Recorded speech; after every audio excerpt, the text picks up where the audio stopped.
The neighborhood of Cedar Grove had always presented itself as a perfect slice of suburban paradise.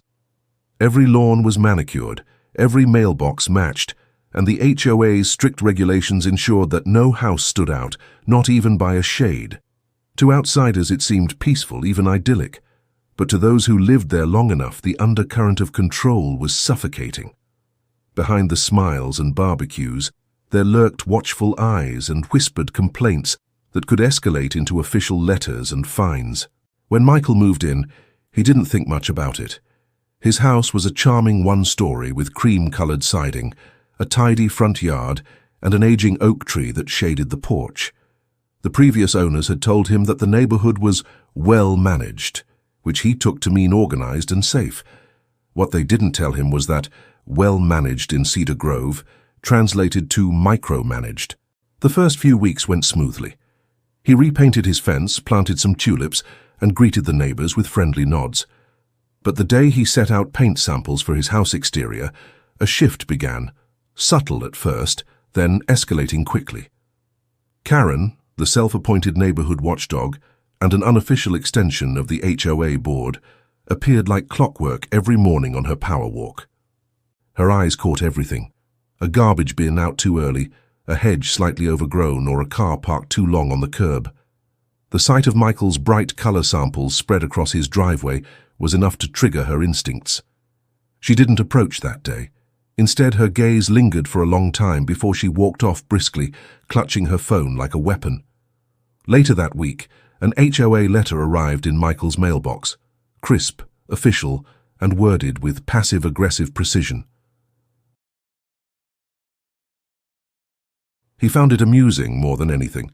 He wasn't painting yet, he was just testing colors, but from that moment Karen's surveillance intensified. Her walks became slower near his house, her phone always at the ready. She even stopped once to take photos of the paint cans stacked by his garage. The sense of being watched grew heavier each day, transforming something as simple as repainting into a small act of defiance. When Michael eventually submitted his paint color proposal, a warm modern gray, the HOA's response came back delayed and vague. Not in harmony with community aesthetics, it said. Karen's influence was clear. She prided herself on maintaining what she called neighborhood cohesion, but everyone else knew it meant Karen's taste. The rejection stung, not because of the rule, but because of the principle, the control, the constant interference, and the way she wielded authority like a badge of power.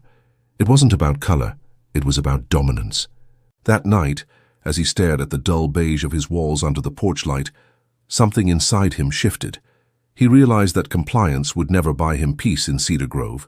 Karen's kind thrived on submission, so instead of choosing a color that would please the committee, he made a decision that would ensure he was never ignored again. At dawn, he drove to the paint store. The color he chose wasn't subtle, wasn't neighborhood appropriate, and certainly wasn't gray. It was a loud, unapologetic shade of neon pink, bright enough to be seen from 2 blocks away. He smiled at the absurdity of it, at the thought of Karen's face when she saw it. By noon, the first strokes went up. The house transformed into a radiant spectacle under the sun, glowing like a candy wrapper in a sea of beige conformity. Neighbors slowed their cars, stunned. Curtains parted, phones came out. And somewhere on her morning route, Karen froze in disbelief. The perfect neighborhood had just cracked. The fallout began within hours. Karen wasted no time. By evening, she had already assembled a special emergency HOA meeting to address what she described as a violation of community harmony. Flyers appeared in mailboxes, demanding the removal of the offensive color.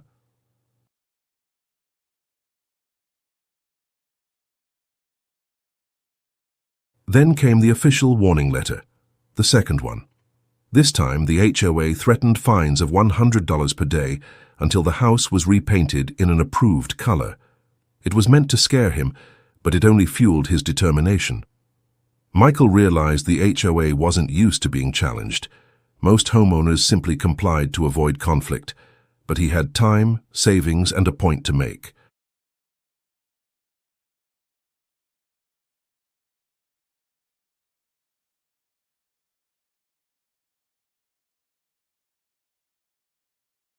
But Michael had learned her pattern. She thrived on control until someone exposed it.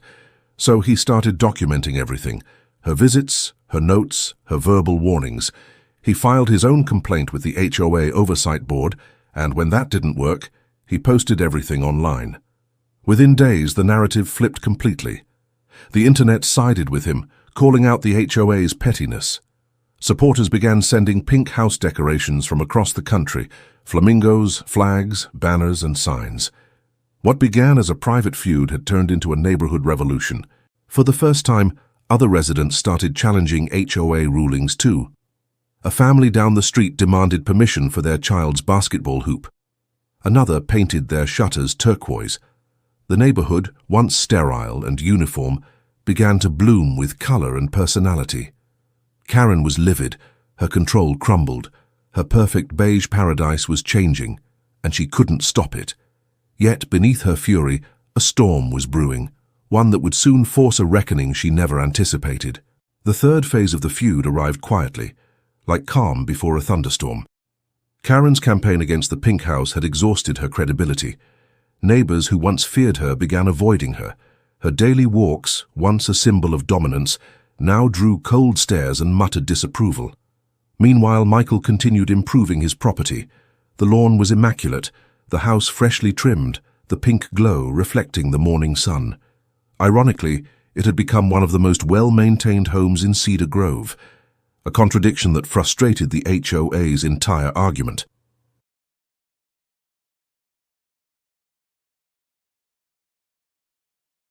That moment marked a shift, not just for Michael, but for the entire neighborhood. People who had been silent began speaking up about the years of petty enforcement: the fines for mailbox colors, the warnings about parked cars, the forced uniformity. Cedar Grove transformed from a controlled community into a connected one.